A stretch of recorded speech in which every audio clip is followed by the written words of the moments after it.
Salam cənab nazir. Salam. Məlumdur ki, iyulun 22-dən 25-nədək Təhsil Nazirliyinin Facebook səhifəsində təhsil sahəsi ilə bağlı vətəndaşları maraqlandıran çoxsaylı suallara cavab verilmişdir və bu müddət ərzində Nazirliyinin səhifəsində 372 Facebook istifadəçisinin ümumilikdə 424 sualı cavablandırılmışdır və suallar əsasən xaricdə təhsil, müəllimlərin işə qəbulu, diplomların tanınması, məktəblərdəki baş verən neqativ hallar və digər mövzuları əhatə etmişdir. Cənab nazir, Təhsil Nazirliyinin Facebook səhifəsində kifayət qədər suallara aydınlıq gətirilməsinə baxmayaraq istərdik ki, bir sıra aktual məsələlərlə bağlı fikirlərinizi daha ətraflı bildirəsiniz. Bugün təhsilin keyfiyyətinin artırılması prioritet məsələlərdən biridir və bununla bağlı neçə vaxtdır ki, müzakirə olunan bir sual, müəllimlərin attestasiyasının keçirilməsi gözlənilirmi? Hər bir təhsil sisteminin gücü onun tərkibində olan müəllimlərin səviyyəsindən yuxarı ola bilməz. Bu bir aksiomadır və bu aksiomanın nəzərə alaraq yəqin ki, biz onu qəbul etməliyik ki, ümumiyyətlə müəllimlərin təkmilləşdirilməsi, müəllimlərin biliklərinin artırılması hər zaman bizim diqqət mərkəzimizdə olmalıdır və olacaqdır. Attestasiya məsələsinə gəldikdə, burada mühümdür ki, biz hər zaman nəzərdə saxlayaq ki, attestasiya xatirinə keçirilmir və yaxud attestasiya xatirinə düşünülmür. Bunun məhz siz vurğuladığınız kimi təhsilin keyfiyyəti prizmasından baxmaq istəyirik biz buna. Və bu nöqteyi nəzərdən müəllimlərin biliklərinin, bilik səviyyələrinin müəyyənləşdirilməsi təbii olaraq bizim üçün çox mühümdür. Sir deyil ki, bugünkü gündə təhsilin keyfiyyəti bizi tam qane edən səviyyədə deyil. Bunu biz bir sıra amillərdən görə bilirik. Həm bizim məzunlarımızın göstəriciləri, həm bu yaxınlarda Təhsil Nazirliyi tərəfindən müəllim vəzifələrinin, vakansiyaların doldurulması üçün keçirdiyimiz imtahanlar, həm ali təhsilli mütəxəssislərin peşəkar səviyyəsində istədiyimiz standartlardan olan fərqlər və s. Və bu prizmadan biz müxtəlif yollara, müxtəlif üsullara baxırıq və bütün bunların mərkəzində təhsilin keyfiyyətinin artırılması və əgər bu məqsədlə müəllimlərin sertifikasiyasını, müəllimlərin səviyyə artırma və ixtisas artırma kurslarının təşkili, müəllimlərin daimi hazırlıq təşəbbüslərinin həyata keçirilməsi, bəli, biz bu məsələlərin hamısını nəzərdən keçiririk. Hər bir halda mən onu vurğulamaq istəyirəm ki, bu təşəbbüslər ani deyil, düşünülmüş və müəyyən müddət ərzində həyata keçiriləcəkdir və bunun da məqsədi təhsil sistemini hər hansı bir şoklardan qorumaqdır. Müəllim ordusu bir tərəfdən sayca çox böyükdür və digər tərəfdən çox mühüm bir funksiyanı yerinə yetirir. Təhsil və tədris funksiyasını və təbii olaraq biz bu məsələyə kör-körənə yanaşa bilmərik. Burada elmi əsaslandırılmış bir yanaşma təmin olunacaqdır. Dünya təcrübəsinə nəzər saldıqda biz görürük ki, uşaqlar hətta 5 yaşında məktəbə gedir və məlumdur ki, Avropa ölkələrində məktəbə qədər təhsil yüksək inkişaf etmişdir. Həmin ölkələrdə uşaqlar əsasən 3-4 yaşında ibtidai təhsilə hazırlıq proqramlarına cəlb olunurlar və Facebook istifadəçilərinin ən çox müraciət etdiyi suallardan biri də belədir. 6 yaşı 2014-cü ilin yanvar ayında tamam olacaq, lakin 1-ci sinif proqramını mənimsəyən uşaq məktəbə qəbul edilə bilərmi? Yəni sizin sualınızda da səsləndi. Birincisi biz yəqin ki, müəyyənləşdirməliyik. Həqiqətən Avropanın və digər inkişaf etmiş təhsil sistemlərində uşaqlar ibtidai təhsillərini daha da erkən, yəni hətta 5 yaşından da daha erkən yaşlarda başlayırlar. Amma burada çox mühümdür nəzərə almaq ki, onlar öz yaşıdları ilə bunu edirlər. Yəni və öz yaşları üçün nəzərdə tutulmuş proqramlar vasitəsilə bunu edirlər. Başqa sözlə 4 yaşında uşaq 4 yaşlı uşaqlarla, 5 yaşlı uşaq 5 yaşlı uşaqlarla və s. və təbii olaraq bu daha çox erkən inkişaf proqramları, yəni erkən təhsil inkişaf proqramlarıdır. Bunu nəyə görə biz nəzərə almalıyıq? Çünki bir qayda olaraq bizim valideynlər hər zaman uşağın əqli inkişafını nəzərdə tutur və hər zaman məhz əqli inkişaf nöqteyi nəzərindən deyirlər ki, və haqlı olaraq bir çox hallarda deyirlər ki, ona baxmayaraq ki, bizim övladlarımız hətta dekabrdan sonra deyək ki, yanvar, fevral ayında anadan olublar. Buna baxmayaraq onlar asanlıqla onlardan yaşda daha böyük uşaqlarla birlikdə tədris ala bilərlər və s. Həqiqətən bu çox mühümdür, amma onu da nəzərdə saxlamalıyıq ki, təhsil nə qədər mühüm olsa da olsa, amma sağlam övlad və sağlam təhsili təmin edə bilər. Yəni bu bir-birinə bağlı olan şeylərdir. Və burada tək uşağın əqli inkişafını deyil, həmçinin fiziki parametrlər də nəzərə alınmalıdır. Məhz bunları nəzərə alaraq dekabrın 31-i müvafiq qaydalara əsasən bir tarix kimi qəbul olunubdur və yəqin ki, mən vurğulamalıyım ki, biz bu deyək ki, tarixdən sonra anadan olmuş uşaqlar üçün istisnaların olunmasını, edilməsini nəzərdə tutmuruq və o da yəqin ki, anlaşılandır ki, hansı tarix olursa olsun, hər zaman bu yanvarın 31 olsaydı, deməli, bu sual fevralda anadan olan uşaqlara şamil olunacaqdı və s. Ona görə burada daha çox yəqin ki, biz həm elmdə, həm təcrübədə artıq özünü sınamış üsullara üstünlük verməliyik, hər zaman nəzərdə tutmalıyıq ki, bu uşaqlar təbii olaraq çox inkişaf etmiş də ola bilər, çox istedadlı da ola bilər, amma yenə də mövcud proqramlar məhz onların həm yaşıdları ilə oxumağı nəzərdə tutur və burada deyək ki, bilik üzərində əsaslanan fənlərlə birlikdə uşaqların fiziki hazırlığına, fiziki durumuna, dərslərin həmin o keçirilən vaxtlar ərzində davamiyyətində uşaqların sağlamlığına mənfi təsir göstərməməsi kimi amillər də nəzərə alınıb belə bir qərarın qəbul olunmasında. Cənab nazir, bu il orta məktəbləri bitirən şagirdlərin hamısına attestat verilməsi ilə bağlı qəbul olunmuş qərar dərin ictimai rəğbətlə qarşılanmışdır. Bu addım hansı zərurətdən irəli gəlmişdir? Bu addımın bir neçə məqsədləri olubdur. Birinci məqsəd ondan ibarətdir ki, siz bilirsiniz ki, bir çox hallarda, mən bunu yəqin ki, açıq bildirməliyəm ki, bir çox hallarda attestatın verilməsi korrupsiya üçün bir səbəb kimi istifadə olunurdu. Yəni, həqiqətən bəzi hallarda mənfi hallar baş verirdi, attestat verilmirdi, amma və yaxud mənfi qiymət idi, amma mənfi qiymətin bir alət kimi istifadə edərək, attestatı bir alət kimi istifadə edərək bu müzakirə predmetinə çevrilirdi. Bilirsiniz ki, bu bizim Təhsil Nazirliyinin həyata keçirdiyi siyasət ondan ibarətdir ki, bizim məktəblər və bizim şagirdlər sağlam mühitdə oxumalıdır və burada hər hansı bir, mən bunu yəqin ki, riyakarlıq adlandırıram, məqbul olunmazdır. Əgər şagirdin qiyməti 2-dirsə, deməli o 2 qiyməti almalıdır. Yox, əgər şagirdin qiyməti kafidirsə, yaxud yaxşıdırsa, müvafiq olaraq həmin o qiymət. Yəni, burada biz inzibati nöqteyi nəzərdən səbəblərdən biri buydur. İkinci məsələ ondan ibarətdir ki,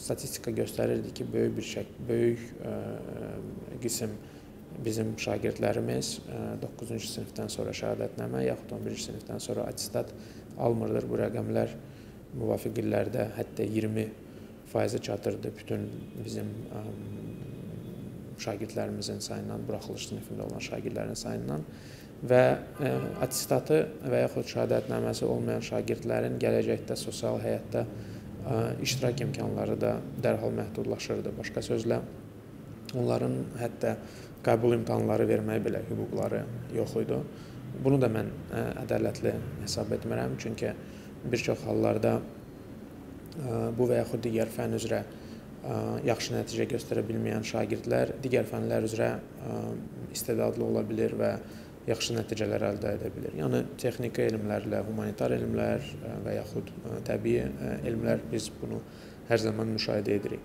Ona görə belə bir qərarın verilməsində nəzərə alınan amillərdən biri də o idi ki, mümkün qədər bərabər imkanlar yaradılsın hər bir Azərbaycan şagirdi üçün, hər bir Azərbaycan vətəndaşı üçün və onlar məktəbi bitirmək barədə sənədləri əldə etməlidirlər. Bəli, ikinci məsələ odur ki, bu sənəd nəyi işarə edir? Bu sənəd onu göstərir ki, hansı fənn üzrə hansı biliklərə malikdirlər. Ona görə biz hesab edirik ki, biz burada həm konstitusiya hüquqlarını təmin etmişik, həm də ki, obyektivliyi təmin edə bilmişik. Çünki təkrar edirəm, qeyri-kəfi alan şagirdin attestatda göstərilən qiyməti də qeyri-kafidir və bu sualı cavablandırarkən yəqin ki, ədalətsizlik olsaydı, mən söyləməsəm ki, bu qərarın qəbul olunmasında aparıcı rol və dəstək Azərbaycan Respublikası Prezident Cənab İlham Əliyevə məxsus idi və onun dəstəyi nəticəsində biz qısa bir müddətdə tədris ilinin sonuna az qalmış bir müddətdə müvafiq qərar Nazirlər Kabineti tərəfindən qəbul olundu və təmin olundu. Və nəticə etibarilə bu il Azərbaycanda 99,3% yəni orta təhsil ocaqlarını bitirən şagirdlərin 99,3%-i attestat aldı və yerdə qalan cüzi 0,7% şagirdlərin attestat ala bilməməsi obyektiv səbəblərdən irəli gələn bir məsələ idi. Orada həm orduya cəlb olunan insanlar var idi, həm yaşına görə artıq yaşı çatmışdı, ailə həyatı quran və nəticə etibarilə məktəblərdən kənarlaşan yaxud buraxılış imtahanlarda obyektiv səbəblərə görə iştirak edə bilməyən və s. Amma demək olar ki, ona görə biz tam əminliklə deyirik ki, məktəbi, orta məktəbi bitirən hər bir kəs attestat əldə etdi. Bəs bu il ali məktəb məzunlarının diplomları nə zaman veriləcək? Bu, əslində olaraq bu praktikada hər hansı bir dəyişiklik yoxdur. Hər il olaraq, ənənəvi olaraq hər bir ali təhsil müəssisəsi müvafiq qaydada məzunlarının uğurla dövlət imtahanlarını başa vurmuş məzunlarının siyahısını tərtib edərək Təhsil Nazirliyinə təqdim edir və Təhsil Nazirliyində müvafiq araşdırmalar aparıldıqdan sonra bu diplomlar verilir. Bu proses başlanğıcındadır və biz bu prosesin həyata keçirilməsində hər hansı bir çətinlik gözləmirik. Məktəblərdə fond pulunun yığılması ilə bağlı çoxsaylı suallar verilmişdir. Siz kütləvi informasiya vasitələrindəki çıxışlarınızda məktəblərdə olan neqativ hallara kifayət qədər toxunmusunuz. Danılmaz faktdır ki, məktəblərdə baş verən neqativ hallar təhsilə, müəllim nüfuzuna ciddi ziyan vurur və bunlara misal kimi fond pulu, abunə yazılışı və digər məsələləri göstərmək olar. Onu da qeyd edim ki, neqativ hallarla bağlı Facebook vasitəsilə 64 müraciət daxil olmuşdur. Onların hamısına cavab verilmişdir və həmçinin Təhsil Nazirliyinin qaynar xətt xidmətinə müraciət etməyə tövsiyə olunmuşdur. Təəssüflər olsun ki, onların heç biri Nazirliyinin qaynar xətt xidmətinə müraciət etməmişdir. Bununla bağlı zəhmət olmasın. Siz çox mühüm bir məsələyə toxundunuz və bu məsələ də ictimaiyyətin və hər bir insanın iştiraki məsələsidir. Bilirsiniz, yəqin ki, mən onu söyləyə bilərəm ki, biz bir çox hallarda belə bir hallarla rastlaşırıq ki, insanlar ya müraciət etmir, ya da ki, müraciət etdikləri zaman bu müraciətlər anonim xarakter daşıyır. Yəni, burada bir neçə problem var, mən onlara çalışacağım bir-bir toxunam. Müraciət etməməyin səbəbləri və kökləri mənim fikrimcə onlar çox dərindir və bir cəmiyyət kimi düşünürəm ki, biz bunu müzakirə etməliyik hər bir zaman. Belə bir mühit yaxud belə bir fikirlər hər zaman olur ki, biz bundan narazıyıq və yaxud bu hal belə olmamalıdır. Amma bu mənim işim deyil və biz özümüz buna dair nə şikayət eləyəsik, nə müraciət eləyəsik, nə də ki, hər hansı bir ərizə ilə müraciət eləyəsik və s. Və bunu vətəndaş mövqeyi adlandırmaq çox çətindir. Bu vətəndaş mövqeyi deyil, bu ən yaxşı halda yəqin ki, müşahidəçi mövqeyidir. Və çünki vətəndaşlıq tək hüquqlardan ibarət deyil. Vətəndaşlıq, vətəndaş təfəkkürü mənim fikrimcə həmçinin öhdəliklərdən də ibarətdir və o öhdəliklərdən də bir ondan ibarətdir ki, əgər biz hansısa bir halın baş verməsini istəmiriksə və bizdən tələb olunan sadə addım ondan ibarətdir ki, biz gördüyümüz yaxud bizdən tələb olunan yaxud iştirakçısı olduğumuz nahaqlığın, qanun pozuntusunun aradan qaldırılması üçün sadəcə olaraq heç olmasa müraciət etmək istəmiriksə, bu bir çox suallar doğurur. Bunu izah etməyə çalışarkən burada yəqin ki,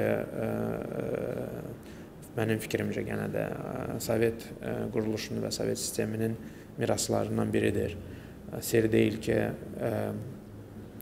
insanların hüquqları mərkəzləşdirilmiş şəkildə götürülərkən həmin o hüquqlarla birlikdə yəqin ki, bu məsuliyyətlər də istər-istəməz götürülürdü və insanlar özlərini bu və yaxud digər hala görə məsuliyyətli hiss etmirlər. Yəni, bu yəqin ki, vaxt olaraq, cəmiyyət olaraq biz bu xəstəlikdən qurtarmalıyıq. Biz amma bugün təkrar edən biz bunu müşahidə edirik və bu böyük bir problemdir. Çünki qanunvericiliyə əsasən anonim şikayətlərin baxılması ümumiyyətlə nəzərdə tutulmayıbdır. Yəni, və biz qanunu pozaraq qanuni prosedurlara həyata keçirə bilmərik təbii olaraq.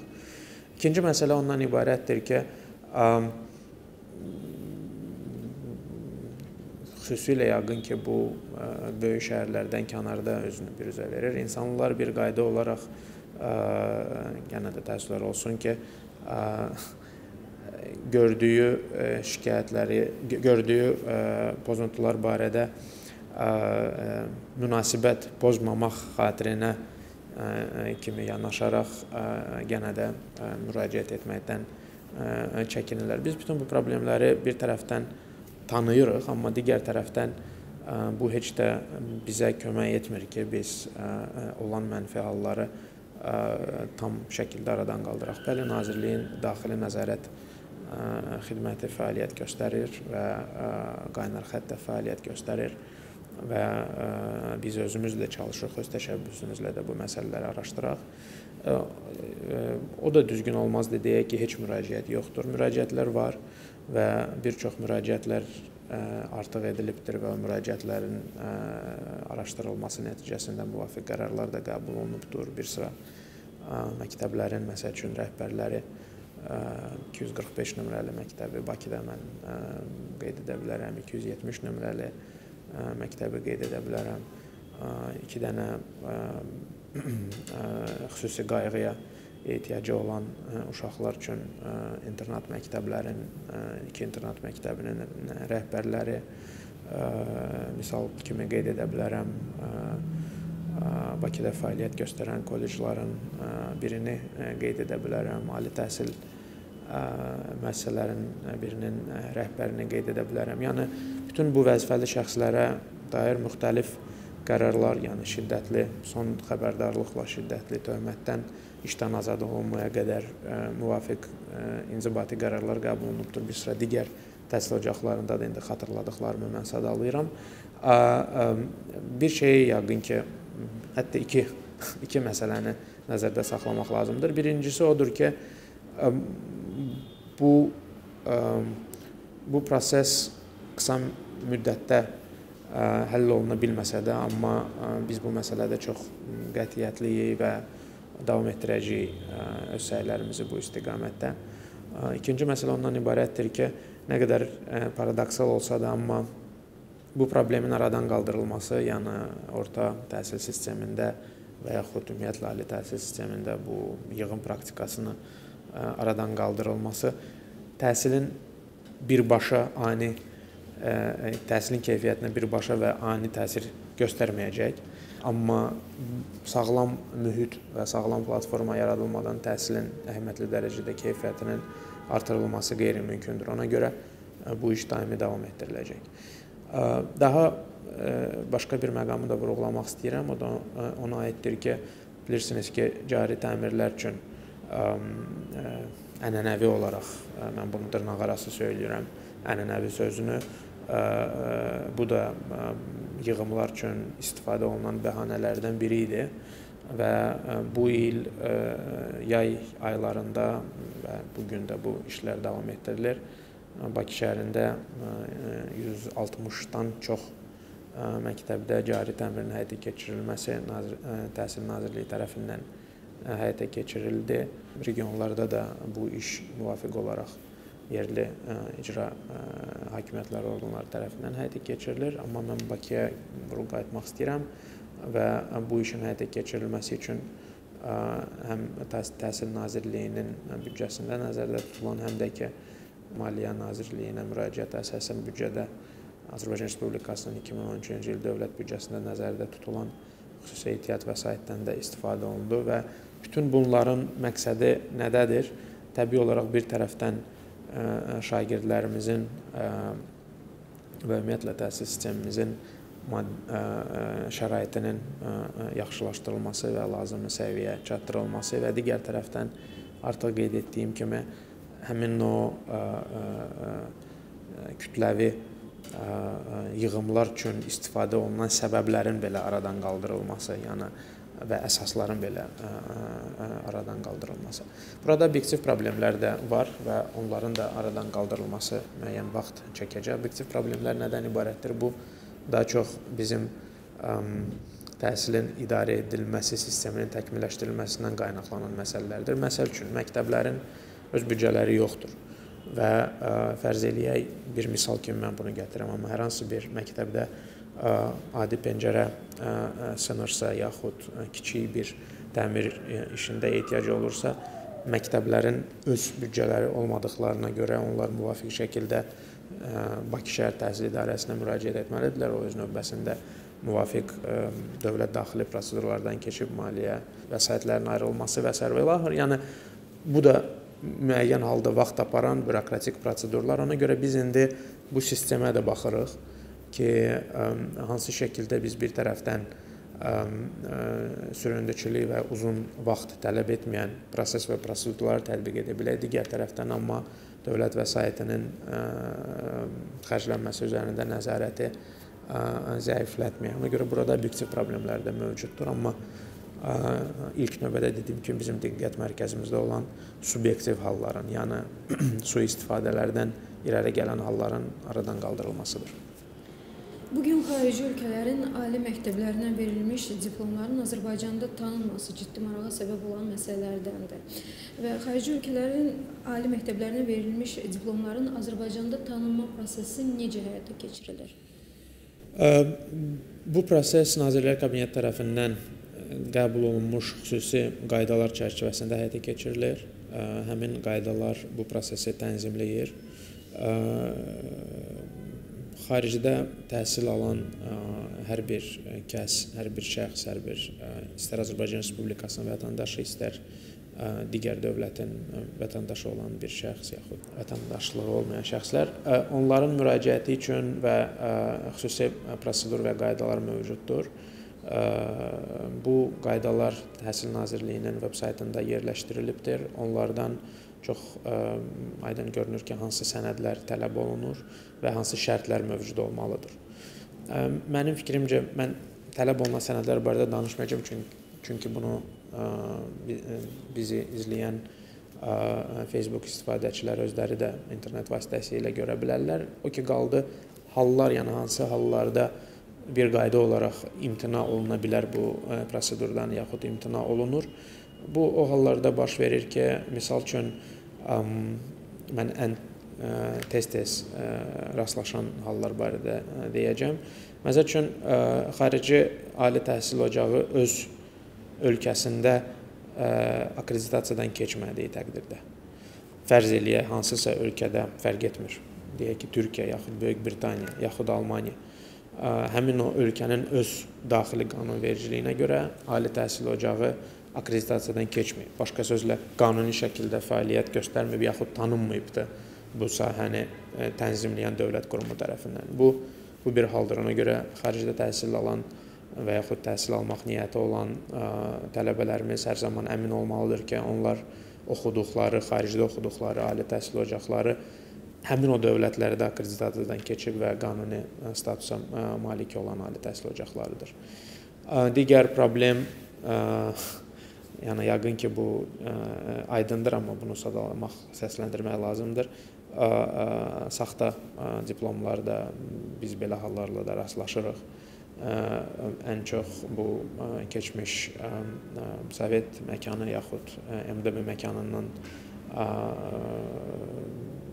daxilində rastlaşdığımız problemdir. Yəni bəzi hallarda bizə təqdim olunan diplomların təsdiqi üçün biz müraciət etdikdə qarşı tərəfdən müvafiq universitetdən yaxud müvafiq ölkənin təhsil nazirliyindən cavab alırıq ki, belə bir diplom verilməyibdir bu ali təhsil ocağında və belə bir tələbə. Təbii olaraq bu hal imtina üçün əsasdır. Digər hallarda əgər natamam tələb olunan bütün sənədlər təqdim olunmayıbsa və s. bu imtina üçün deyil, amma bu prosesin gecikdirilməsinə səbəb ola bilər. Yəni tələbəyə vaxt verilir ki, müvafiq çatışmayan sənəd təqdim olunsun, yaxud çatışmayan prosedur. Ən çox rastlaşdığımız hal ondan ibarətdir ki, xarici ölkələrdə verilən sənədlərin orijinallığını təsdiq etmək üçün apostil tələb olunur. Bu, notarial qaydada həyata keçirilən bir hərəkətdir. Yəni, o bir çox hallarda tələbələrimiz tərəfindən onlar diplomu alırlar, amma bu prosedurdan və yaxud prosesdən keçmirlər, dönürlər vətənlərinə, sonra müraciət edirlər ki, bizim diplomumuz niyə tanınmır, yaxud tanınması necə sürətləndirmək olar, biz tanınmış universitetdə oxumuşuq. Yəni, burada universitetin tanınmış olması yaxud olmaması sual deyil. Burada dediyim kimi müvafiq qanunvericiliyin tətbiqi məsələsidir və təbii olaraq qanunda nəzərdə tutulan sənədi biz əldə etməliyik. Yəni, bu kimi ən çox rastlaşan hallar bunlardır. Buna baxmayaraq deyə bilərəm ki, hər il nostrifikasiya üçün müraciət edən tələbələrimizin sayı artır və Azərbaycan tələbələrinin xaricdə sayının artırılmasını nəzərə alaraq biz gələk növbəti illərdə də bu müraciətlərin sayının artırılmasını gözləyirik. Cənab nazir, xaricdə təhsil üzrə dövlət proqramı Azərbaycan gənclərinin dünyanın nüfuzlu universitetlərində təhsil alması baxımından çox böyük əhəmiyyətə malikdir. Bəs xaricdə təhsil almaq arzusunda olan minimal olaraq nə qədər bal toplamalıdır? Texniki sahələr üzrə ən azı 550 bal toplamalıdırlar. Digər sahələr üzrə ən azı 600 bal toplamalıdırlar və onu da qeyd edim ki, belə yüksək bal toplamış tələbələr əksər hallarda dövlət proqramına qəbul olunurlar. Yəni, dövlət proqramından sual verdiniz, yəqin ki, o məsələyə də toxunmalıyam ki, biz dövlət proqramına marağın artmasının da şahidi oluruq. Bu il avqustun 16-sında biz bu prosesi başa çatdırdıq. Təxminən 1300-ə yaxın müraciət olubdur bu il dövlət proqramı ilə oxumaq üçün və bu da keçən il olan rəqəmdən 300 nəfər daha çox və yaxud faizlə desək, təxminən 30% artım deməkdir müraciətçilərin sayında. Bu bir tərəfdən onu göstərir ki, daha çox Azərbaycan gəncləri xarici universitetlərə qəbul edilə bilirlər, qəbul olunurlar. Digər tərəfdən onu göstərir ki, dövlət proqramının əhatə dairəsi genişlənir. Facebookda mən özüm Facebookun fəal izləyicisi olmasam da, amma ənənəvi media vasitələrindən və digər internet xəbər saytlarından müşahidə etdiyim oydur ki, Facebookda da Facebook istifadəçiləri arasında bu yay kvotaların olması kimi məsələlər müzakirə olunurdu. Həqiqət ondan ibarətdir ki, Cənab Prezidentin təşəbbüskar olduğu bu dövlət proqramında kvotalar mövcud deyil və bu da heç bir şəkildə məhdudlaşdırıcı amil deyil. Əslində bu imkanın, iştirakın genişləndirilməyinə yönələn bir addımdır. Başqa sözlə, Azərbaycan dövləti bu sayıya heç bir məhdudiyyət qoymur. Əgər sabah deyək ki, bizim tələbələrimizin sayı kim ki qəbul olunacaq müvafiq ali təhsil ocaqlarına və müraciət edəcək 1200 olmayacaq, 2500 olacaqsa, deməli biz 2500 müraciətə baxacağıq.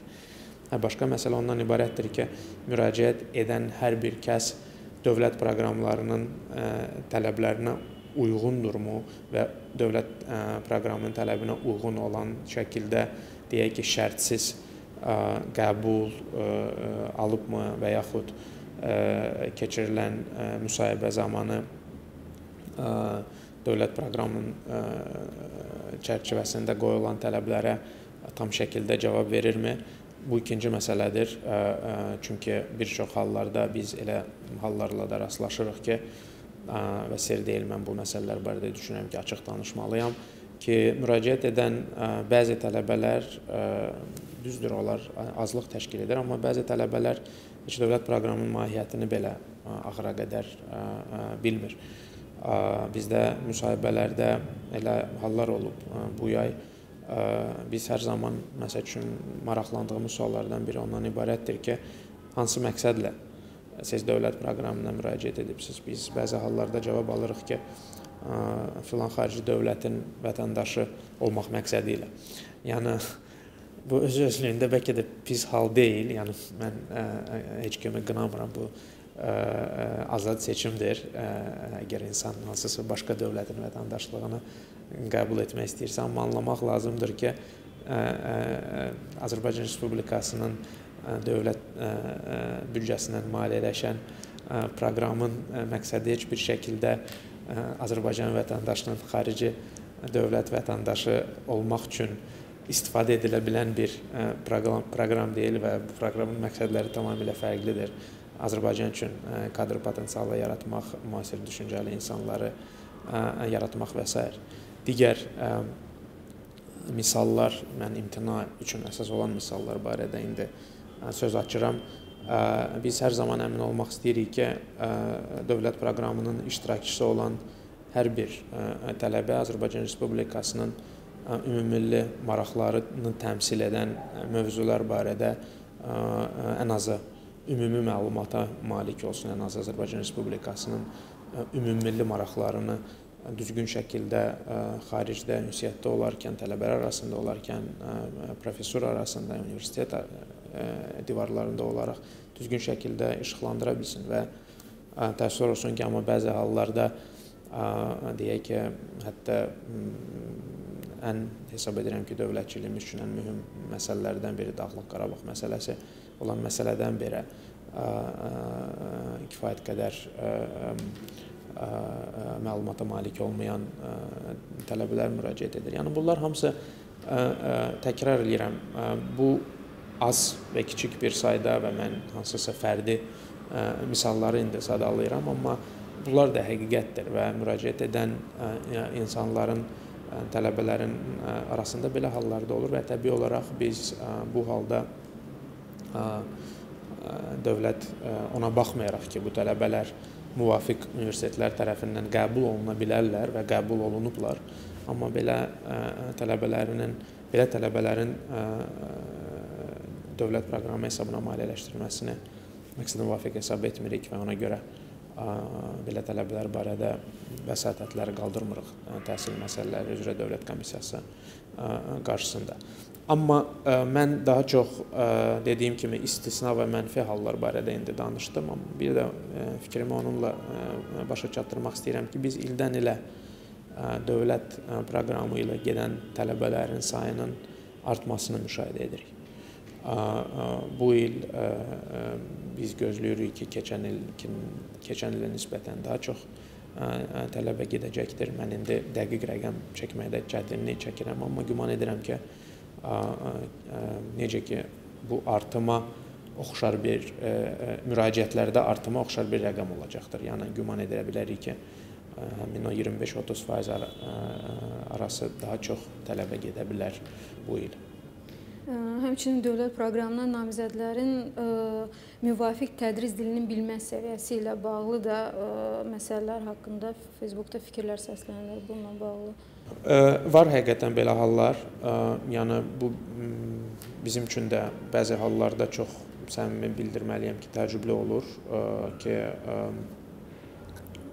bir tərəfdən deyək ki, xarici dil bilmək barədə imtahanı, əgər ingilis dildirsə fərz edək ki, TOEFL imtahanının yüksək bal qazanmış, amma şifahi müsahibə zamanı hər hansı bir şəkildə öz fikirlərini çatdıra bilməyən, toplaya bilməyən, çatdıra bilməyən insanlar belə hallarda var. Burada bir incəlik də var, yəqin ki, mən ona da toxunmalıyam. Biz bir neçə hal baş verəndən sonra biz çalışdıq bu halları təhlil edək və onları çox maraqlı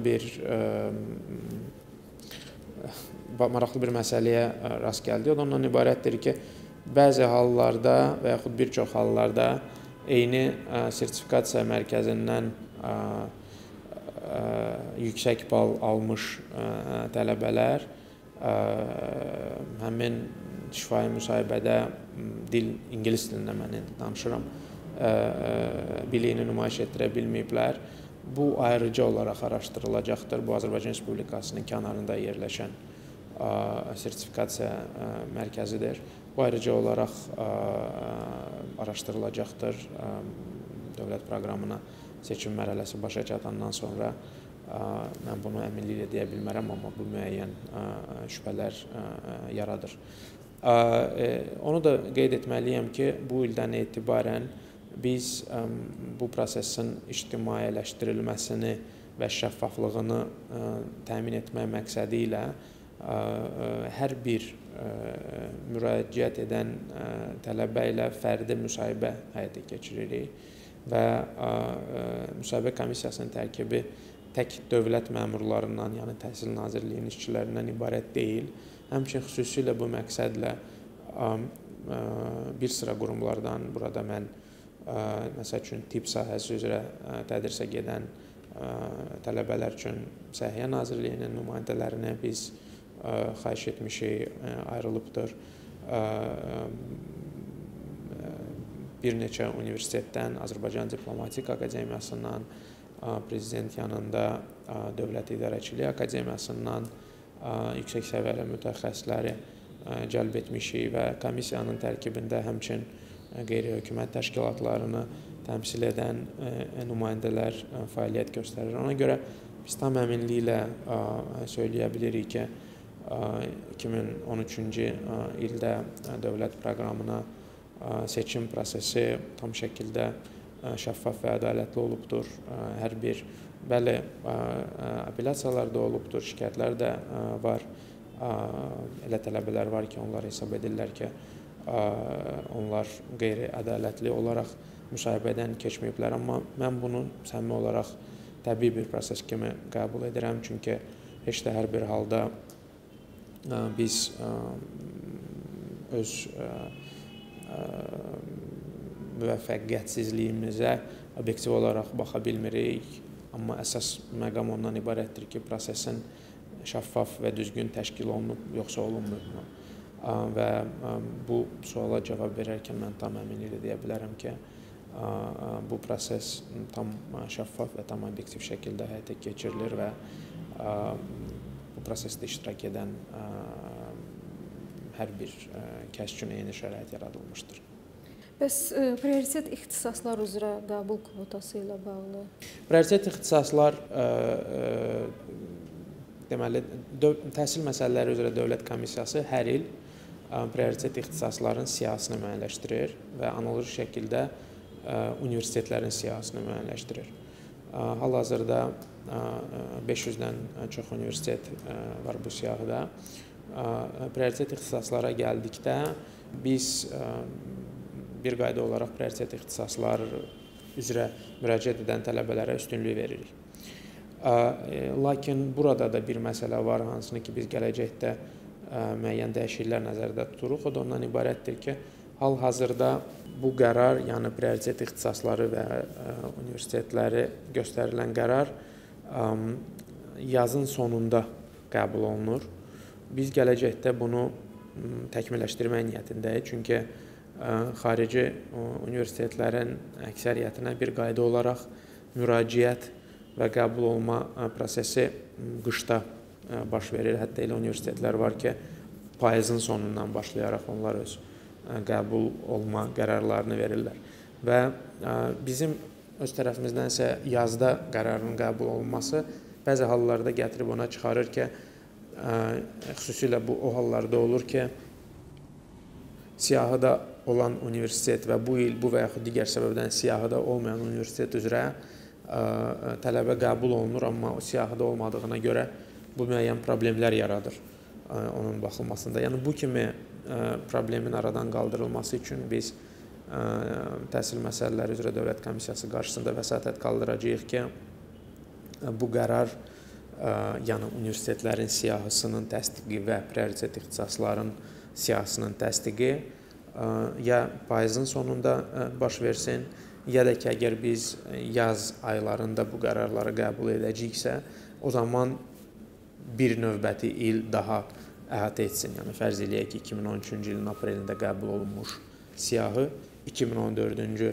akademik il üçün də şamil edilsin. Çünki bu, yenə də tələbələrimizə daha geniş imkanlar verir ki, onlar müraciət etdikləri siyahılara və ixtisaslara uyğun olaraq, universitetlərə və ixtisaslara uyğun olaraq hər hansı bir anlaşılmamazlıq yaranmaz. Xarici təhsil üzrə dövlət proqramı bağlı ilə belə bir fikir də yayılıb. Məsələn, məktəb olimpiyadasında iştirak etmiş şəxsə qeyri-prioritet ixtisas üzrə dünyanın ən qabaqcıl ölkələrin birində oxumağa təqaüd verilir. Amma prioritet ixtisas üzrə sənəd verən, dünya olimpiyadasında bürünc medal qazanmış və bütün digər göstəricilərə görə üstün olan şəxsə təqaüd verilmir. Dövlət proqramına qəbul prosesində belə bir hal baş vermişdirmi? Ümumiyyətlə, mən yəqin ki, konkret sualınuza cavab verməməkdən öncə bir məsələni istəyirəm ki, aydın olsun. Hər bir yarışın öz qaydaları var. Yəni, fərziyyədə dünya çempionatını udan insan heç də hər zaman Avropa çempionatını uda bilmir, yaxud ölkə birinciliyini. Ona görə şəxsən mənim rəyim, biz ilk öncə olaraq, sistemli olaraq düşünməliyik ki, hər hansı bir yarışda yüksək yer qazanmış istənilən bir şəxsin avtomatik şəkildə başqa yarışda, əgər bu analogiyanı mən davam etdirə bilərəmsə, qalib elan etməliyimi? Mənim üçün bu sual təbii olaraq mənfidir. Başqa sözlə, dövlət proqramı biz bir yarış kimi, yaxud bir imkan kimi baxırıqsa, dövlət proqramında iştirak qaydaları, müsahibə meyarları, biz hansı amillərə baxırıq, bunlar hamısı açıq şəkildə qaydalarda öz əksini tapıbdır. Misal üçün, sizin birinci sualınız ballara aid idi. Fərz eləyək ki, təkrar edirəm, mən Dünya Olimpiyadasının qalibiyəm bir fən üzrə, lakin tələb olunan balı, texniki fən üzrə 550 balı yığa bilməmişəm. Deməkdirmi ki, bu mənim avtomatik hüququm var, 550 bal yığa bilməmişəm buna baxmayaraq. Mənim fikrimcə burada cavab bir mənalıdır. Ona görə bu kimi sualların baxılmasında təbii olaraq hər zaman insan istəyərdi ki, obyektiv müzakirə olsun, yəni kontekstdən məsələlər çıxarılmasın. Real həyat da ondan ibarətdir ki, hər zaman kimsə öz argumentini güclü etmək üçün çalışacaq məsələni kontekstdən çıxartsın. Dövlət proqramında bizim güddüyümüz əsas məsələ nədən ibarətdir? Birincisi, mümkün qədər çox sayda layiqli Azərbaycan tələbələrinin ən yaxşı dünya universitetlərində təhsilini təmin etməliyik. Bu, dövlətin siyasətidir, iradəsidir, cənab prezidentin ortaya qoyduğu təşəbbüsdür. Heç kim Azərbaycanı məcbur etməyib ki, bu proqram olsun. Təkrar edirəm, heç bir kvota bu proqramda yoxdur. Amma bizim işimiz ondan ibarətdir ki, həqiqətən proqram üzrə müvəffəqiyyət qazana bilən, yaxşı mütəxəssis ola bilən, oxuduqları müddət ərzində Azərbaycanın reallıqları barədə, Azərbaycanın gerçəklikləri barədə, Azərbaycanın ümummilli maraqları barədə ən azı minimal səviyyədə məlumatı ola bilən insanlar bu proqramdan faydalansın, iştirak etsin və inşallah ölkəyə qayıdaraq ölkəmizin inkişafında öz fəaliyyətini davam etdirsin. Konkret misala gəldikdə isə Dünya Fənn Olimpiyadasında, istənilən fənn olimpiyadasında bürünc və yaxud digər uğur qazanan, lap qızıl medal qazanan şagirdlər məsələsinə gəldikdə, burada da onu yəqin ki, unutmaq lazım deyil ki, deyək ki, dünya riyaziyyat fənn olimpiyadasında bürünc medal qazanan şəxsin riyaziyyatla bağlı olmayan ixtisas üzrə xaricdə dövlət proqramı ilə təhsil almaq niyyətindədirsə, yəqin ki, bu ən yumuşaq desək, ən məntiqli seçim deyil. Yəni, burada biz iki məsələni fərqləndirməliyik. Bir, Azərbaycan bayrağını qaldıran hər bir fənn üzrə olimpiyadada uğur qazanan şagirdləri, vətəndaşlarımızı, övladlarımızı biz alqışlamalıyıq və dəstəkləməliyik. Təkrar edirəm, ikinci məsələ ondan ibarətdir ki, birbaşa bağlantı varmı? Və olmadığı təqdirdə, bəlkə burada həqiqətən o kritik düşüncə deyilir buna. Critical thinking, yəni biz hər birimiz sadəcə olaraq düşünməliyik ki, burada axı bağlantı nədir, yəni məntiqi əlaqə varmı? Ona görə mənim cavabım bu suala belədir. Cənab nazir, Facebookda dövlət proqramına qəbul olmuş tələbələrə dair müvafiq məlumatların ictimaiyyətdə açıqlaması ilə bağlı geniş müzakirələr aparılır. Bununla bağlı zəhmət olmaz. Dövlət proqramı üzrə təqaüd alıb gedən hər bir tələbənin adı Təhsil Nazirliyinin veb saytında yerləşdirilir. Tam adı, soyadı, atasının adı və bu prosesin şəffaflığını nümayiş etdirir. Yəni, bu göstərir ki, bir tərəfdən, belə deyək, kimlər dövlət proqramı üzrə qalib olubdur, o ictimaiyyət üçün tam açıqdır. Əgər kiminsə sualı və yaxud şübhəsi varsa ki, bu şəxs yoxsa bu şəxs, biz bu siyahını bu məqsədlə tərtib edirik. Bizim tələbələr tərəfindən elə ölkələr var ki, hara daha çox tələbə müraciət edir və biz bu statistikanı da açıqlayırıq. Məsəl üçün, belə adlandırmaq olarsa, müraciət olunan lider ölkələr arasında tələbələr sayına görə Böyük Britaniya, Türkiyə kimi dövlətlər xüsusilə seçilir. Amerika Birləşmiş Ştatlarında deyək ki, buna baxmayaraq ki, universitetlərin siyasi kifayət qədər genişdir.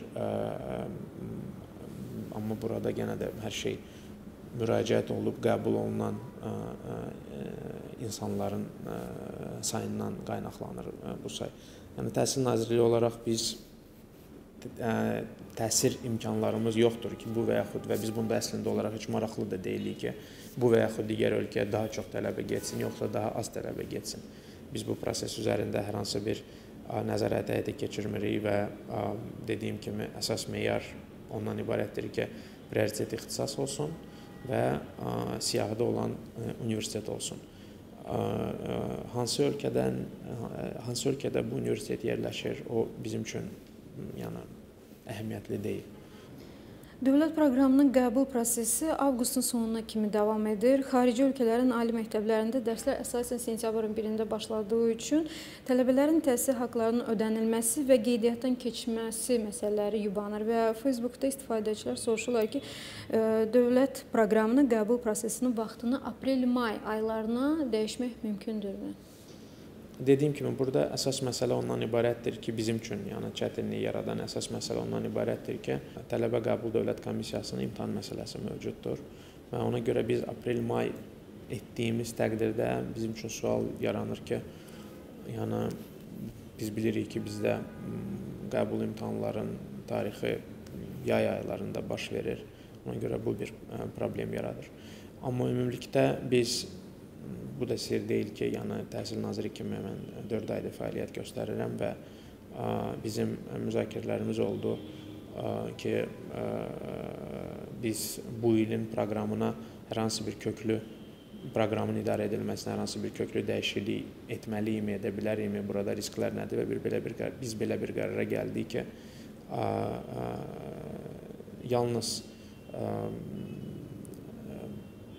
proqramın bütövlüyü üçün təhlükə yaratmayan dəyişikliklər edə bilərik bu il.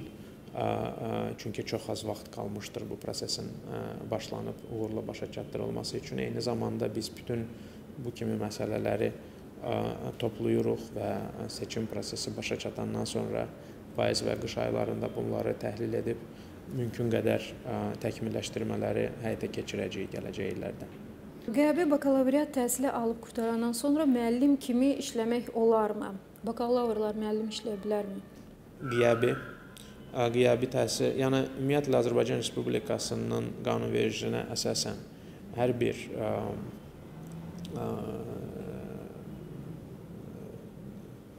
ali təhsil diplomuna müvafiq sahə üzrə bitirmiş mütəxəssislərin müəllim kimi imtahanlara qatılmasında və müəllim vakansiyasının tutulması üçün imtahanlarda iştirak etməyə heç bir məhdudiyyət yoxdur. Düşünürəm ki, bu suallar istifadəçilərin bu sualı olan anlaşılmazlıqdan yaranıbdır. Bəzi informasiya saytları Təhsil Nazirinin əmrində olan mətni düzgün interpretasiya etməyiblər. Orada məhdudiyyət kimə aid idi? Onu mən istəyirəm aydınlaşdırım. Deməli, biz bu il təhsilini başa vurmamış qiyabi təhsildə olan insanlara, yəni diplom hələm əldə etməmiş insanlara, bütün digər nöqteyi nəzərdən heç bir fərq qoyulmamışdı. Ona görə istər əyani, istər qiyabi şəkildə diplomu olan müəllimlər təbii olaraq imtahanlarda iştirak edə bilərlər və imtahanları və müsahibəni uğurlu keçdikləri təqdirdə müəllim kimi fəaliyyət göstərə bilərlər. Son zamanlar ali məktəblərdə dövlət imtahanının ləğv olunması ilə bağlı geniş müzakirələr aparılır. Nəzərdə tutulurmu ləğv olunması? Xeyr, əksinə, yəni əksinə bugünkü gündə bizim ali təhsil sistemimizdə olan problemlərdən biri də ondan ibarətdir ki, ali təhsil sisteminə daxil olmaq üçün, yəni başqa sözlə, sadə dillə desək, tələbə olmaq üçün hamı eyni imtahandan keçir. Lakin təhsil zamanı biliklərin qiymətləndirilməsində, biliklərin ölçülməsində artıq orada bir qayda yoxdur. Yəni, və mən buna mənfi hal kimi baxmıram. Mən bunu sadəcə olaraq deyirəm ki, bu belədir. Yəni, hər bir universitet özü tətbiq etdiyi metodologiya əsasən imtahanları təşkil edir. Kimsə test imtahanlarını tətbiq edir artıq tələbələr üçün, kimsə qarışıq şəkildə test və belə adlandırmaq olarsa ənənəvi üsulda, kimsə hansısa başqa bir forma və formatda. Və burada dövlət imtahanının nəinki ləğvini biz nəzərdə tutmuruq, biz gələcəkdə biliklərin belə deyək, unifikasiya edilmiş şəkildə ölçülə bilməsini və yaxud yenə də sadə dillə desək, müxtəlif universitetlərin və müxtəlif imtahan sistemlərindən keçmiş və tədris sistemlərindən keçmiş tələbələrin eyni meyarlara əsasən əldə etdiyi biliklərin ölçülməsi imkanlarını araşdırırıq və bunun üçün dövlət imtahanı çox faydalı funksiya yerinə yetirə bilər. Ona görə yəqin ki, mənim bu fürsətdən istifadə edərək çağırışım ondan ibarətdir ki, bizim ali təhsil sistemində oxuyan tələbələr hər hansı bir şəkildə belə deyək, öz tələbəlik vaxtını yalnız və yalnız mən dəvət edərdim ki, təhsilə yönəlsinlər. Birincisi, onlar edə bildiyi öz vaxtının ən yaxşı sərmayəsidir. İkincisi, diplomda olan qiymət yaxud rəqəm mənim fikrimcə ikinci dərəcəlidir, birinci dərəcəli deyil. Birinci dərəcəli isə hansı biliklərlə biz ali təhsil sistemini bitiririk. hansı bilikləri biz müstəqil həyata qədəm qoyuruq. Təhsil Nazirliyi kimi isə bizim işimiz ondan ibarət olacaq ki, həmin o söylədiyim diplomda göstərilən qiymətlərlə real biliklər arasında heç bir fərq olmasın və məhz biliklər diplomlarda əks etdirilsin. Ali təhsil müəssisəsini bitirmiş məzun 5 il ərzində işləmədikdə onun diplomu qüvvədən düşürmü? Xeyr, ali təhsil haqqında sənəd, yəni diplom müddətdən asılı olmayaraq hər zaman qüvvədə qalır. Səhv eləmirəmsə, yalnız tibb sahəsində daimi ixtisas artırma məsələsi var. Orada müəyyən müddət keçirsə, o zaman bu tətbiq olunur. Digər ixtisaslar üzrə belə bir məhdudiyyət və belə bir tələb yoxdur. Bəs bir ali məktəbdən digər ali məktəbə köçürülmə mümkündürmü? Mümkündür. Sadəcə olaraq bunun üçün xüsusi bir prosedur var. Bu prosedur da ondan ibarətdir ki, müstəsna səbəblər olmalıdır və bu müstəsna səbəblər olduğu təqdirdə Təhsil Nazirliyi təhsil məsələləri üzrə Dövlət Komissiyası qarşısında vəsatət qaldıra bilər və bu müstəsna halı əsaslandırması varsa, müsbət qərar qəbul oluna bilər. Yəni sir deyil ki, keçmişdə bu sahələrdə bir çox xoşagəlməz hallar mövcud idi və ədalətli prinsipləri pozulurdu.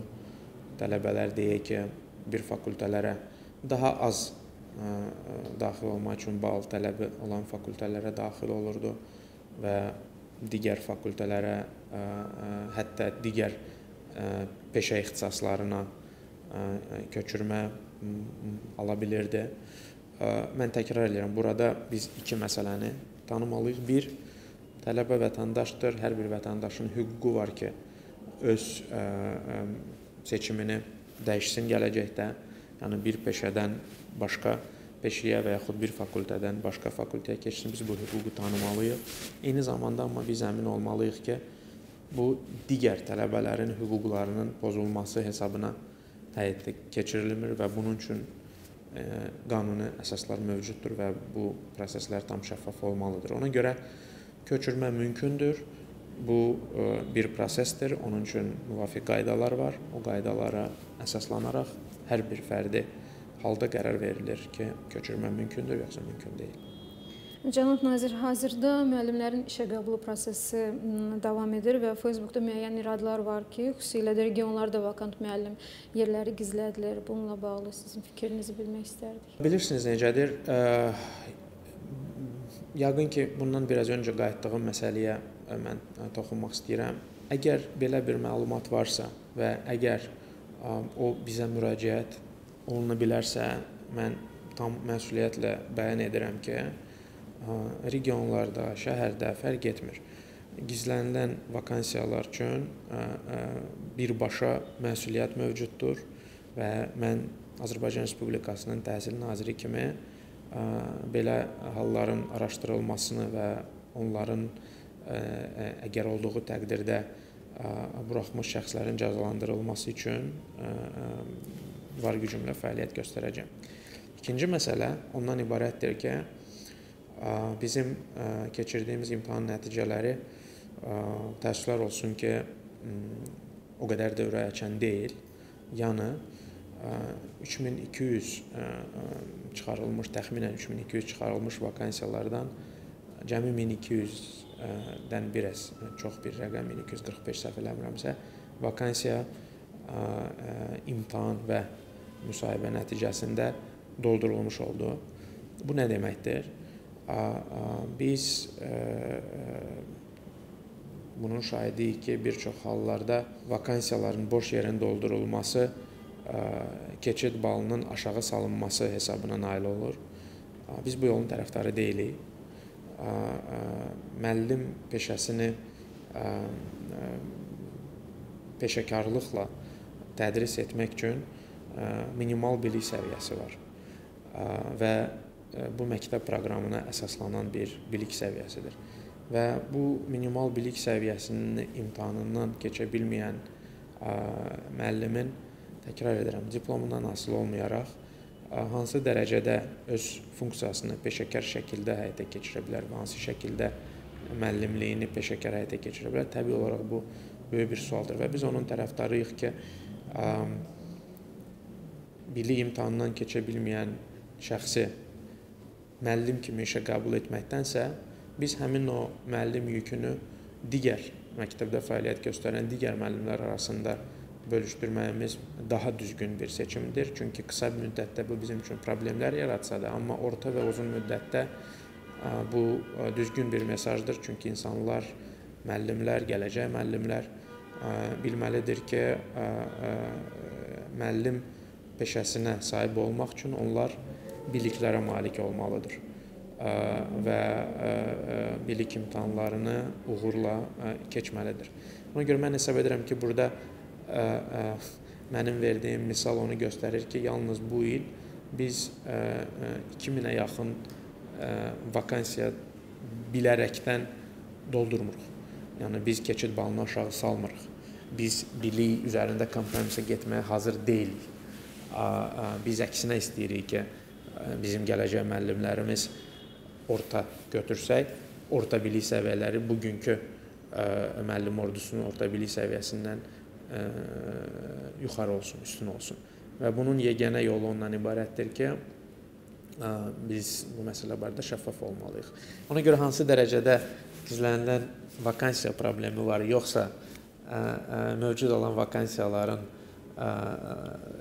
doldurulması üçün peşəkarların kifayət sayda olmaması bu böyük bir mövzudur, böyük bir müzakirədir və yəqin ki, hətta Facebook müsahibəsi kənarına da çıxan bir formatda həyata keçirilməlidir.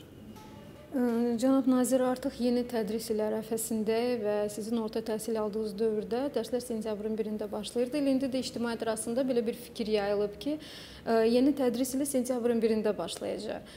Bu məsələ nə dərəcədə həqiqətə uyğundur? Yeni tədris ili sentyabrın 16-sında başlayacaq və bu məsələyə dair qərar bir mənalıdır. Əgər sizin sualınız ondan ibarətdir ki, 3 ay yarım uzun bir müddətdirmi istirahət üçün, yay tətilləri üçün, mənim fikrimcə çox uzun bir müddətdir. Amma bu mənim fikrimdir. Və təcrübə göstərir ki, tək Azərbaycanda deyil, bu həmçinin beynəlxalq təcrübə də onu göstərir ki, uşaqların bilik səviyyələri yay tətili o hallarda ki, çox uzun olur. Onlar payızda məktəbə qayıdarkən bilik səviyyələri xeyli aşağı olur, nəinki onlar yazda yaxud yayda bəzi ölkələrdə məktəbi bitirərkən. Bu başqa bir problemi də yaradır. Problem də ondan ibarətdir ki, məktəb proqramının həcmi azalmır. Yəni, müasir dünyanın inkişaf istiqamətləri, qloballaşma, məlumatın kəskin şəkildə artması gətirib ona çıxarır ki, siz mən məktəbdə oxuyan dövrə işarə etdiniz. Yəni, ən azı, çox yumuşaq şəkildə desək, amma ən azı 20 il, 25 il bundan öncə məktəbdə verilməli olan məktəb proqramının həcmi bugünkündən az deyil. Yaxud bugün verilməli olan 20-25 il olandan az deyil, az olmamalıdır. Çünki bilik dünyasıdır, bilik iqtisadiyyətidir, bilik rəqabətidir və nə qədər çox bizim uşaqlarımıza biz yayda imkan veririk istirahət eləməyə, o qədər daha çox onların dərs yükü tədris ili zamanı artır. Çünki dərs günləri də azalır. Ona görə nəinki sentyabrın 1-də dərslər başlayırdı, həmçinin tədris həftəsi 6 gün idi. Bunu da bir çox hallarda unudurlar. Amma sualınıza bir də cavab olaraq, tədris ili sentyabrın 6-sında başlayacaq və tədris həftəsi də müvafiq şəkildə 5 gün olacaqdır. Cənab nazir, bizimlə görüşə vaxt ayırdığınıza və məzmunlu müsahibəyə görə sizə dərin minnətdarlığımızı bildiririk. Çox sağ olun. Mən təşəkkür edirəm sizə.